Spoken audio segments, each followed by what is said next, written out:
Hi guys and welcome back to the channel. Today we are covering a very tricky yet important topic: how random events, often referred to as RNG, can affect your runs and what you can do to control them, at least partially. If that sounds interesting, you're in the right place. If you have any questions, feel free to ask in the comments, but make sure to join our Discord to meet our amazing community. As always, if you enjoy the content I make, please do not forget to support the channel by liking the video, subscribing and leaving a comment. That said, let's get started.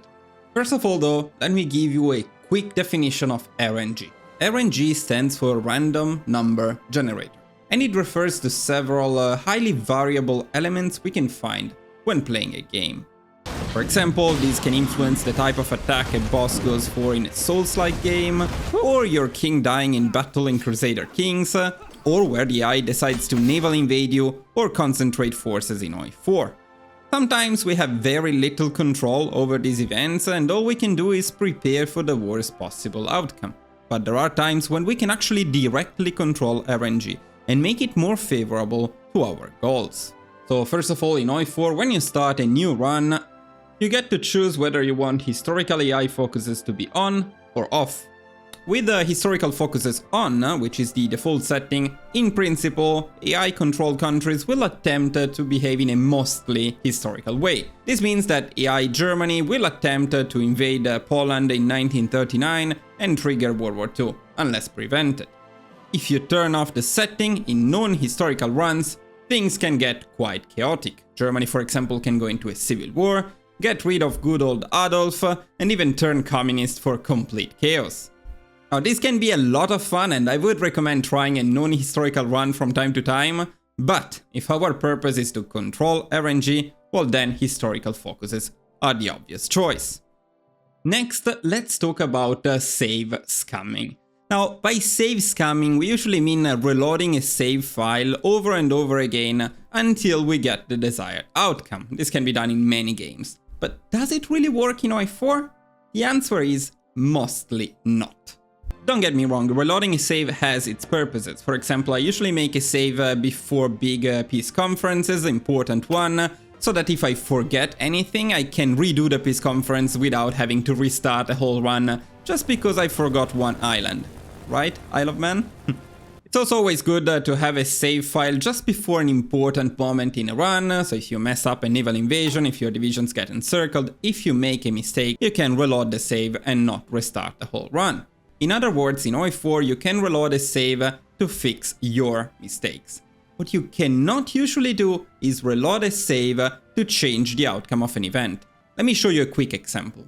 When you play as France on May 1st, 1936, you get an event. The event has two possible outcomes. The most common one is communists in government, which forces you to take a stability hit. If you are lucky though, you may get the better outcome, which is public demands rearmament, which allows you to get early mobilization very early. So it's much better. So at this point you might be thinking, well, I will just make a save one day before the election and reload it until I get the desired outcome. That's the definition of save scumming. It would work in many games, but it doesn't usually work in HOI4. Let me show you why. So here I made two saves from two different runs just before the election. However, these saves, no matter how many times you reload them, always lead to the same outcome. If I load the C1, it will always lead to the communists, as you can see here. And if I reload the air save, it will always lead to the rearmament outcome, as you can see. So what this means is that this event is already scripted at the time of the save. When exactly this event is scripted, nobody knows. I'm pretty sure even the developers do not know exactly how this system works. Sometimes reloading a much earlier save changes the outcome. Sometimes you need to fully restart the run to get a different outcome. Even more mysterious, sometimes restarting the run is not enough. You need to restart the whole game because you seem to always get the same event until you do that. But there is more. Reloading a save is not actually irrelevant to your run. It can affect it quite dramatically. Let me show you a couple of examples. For our strategy with Italy, at some point we invade the Balkans, we declare war on Greece, Bulgaria, Turkey and Romania joins because it's guaranteeing them. After taking down Greece, we focus on Turkey, and here there is something very interesting. After capitulating Turkey, as long as you annex them and generate war tension, you will go past 50%. Now at this point, the war tension is high enough for Romania to join the Allies, but let me show you something here. If we tag Romania, you can see that they would not be able to join the Allies. If they ask to join the UK would refuse. And keep in mind, we have a plus 20 bonus because now Romania is a player, so the I would have no option, no chance whatsoever to join the Allies. And if you do not reload the game, if you never reload the game during the run, they do not join the Allies. That's how my usual strategy works. So at this point you take down Bulgaria and then you take down Romania without issues. However, if you reload the game at any point after starting this series of wars, what happens is, in a couple of days, the Kingdom of Romania joined the Allies. So this is a clear example of how reloading a game can dramatically affect the run. If you don't reload the game, this is not an issue. If you reload the game, Romania will join the Allies. Still, even if you're forced to reload, you can still save the run. In this particular case, for example, you can just wait for the election in Romania in December 1937, so just in a couple of months. And then as soon as Romania turns non-aligned, you can just end the war in Turkey. You can freely annex them. And at this point, Romania will not join the Allies. You can still save the run, you can still control RNG to your favor. Now, while in the case of Italy and Romania, reloading the save affects the run negatively, so you don't want to reload, that's not always the case. Sometimes you can reload the game on purpose to trigger more favorable events. Let me show you another example. In our fascist UK run, after winning the Civil War, we focus on invading the United States. And once again, if you never reloaded the game, once you declare war on the United States, nobody will join them and you can just take them down. However, if you reload the game before the war or during the war, again, I don't have a precise timing, it's almost impossible to know. It seems that reloading the game after the Civil War triggers this, before the Civil War it doesn't, but it's a mystery. In any case, now we reloaded the game, of course, so if we declare war on the United States, what happens is the United States create a faction.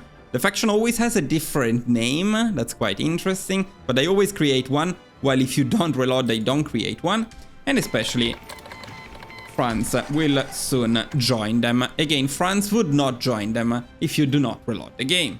In my guide for the UK, I prefer not to reload the game, so not to have France in it, but having France in it and having a coalition is not necessarily a bad thing. You can abuse it. In fact, France is very easy to take down. You can naval invade them and take Paris. And since you're now fighting a faction, during this war you can also justify on several other minors, you get fast justifications, and you get to take them all for free in the final peace conference. So this can actually be quite convenient. So in the case of Italy or Romania, you don't want to reload the save. In the case of fascist UK, if you want to affect RNG to your favor, you may want to reload the save. Once again, nobody knows exactly what reloading a game does, but what it seems to do is it forces the AI to reassess the situation, which sometimes leads them to joining factions they would not otherwise join, declare wars they would not otherwise declare, and readjust the positioning of their divisions or force concentration. Overall, reloading the game tends to make runs less predictable, so when following a precise strategy or guide, it's usually better to never reload the game. That said, before we get to the conclusion of this video, there are a couple more important topics that I want to cover, as I often see them mentioned in the comments. First of all, if you're playing Ironman for the achievements, does that mean that you cannot reload the save and so you cannot trigger these unexpected events? And the answer is no. Even if you're playing on Ironman, you can still reload the game and trigger these events. You can do so normally if you just quit an Ironman save and then join it back again.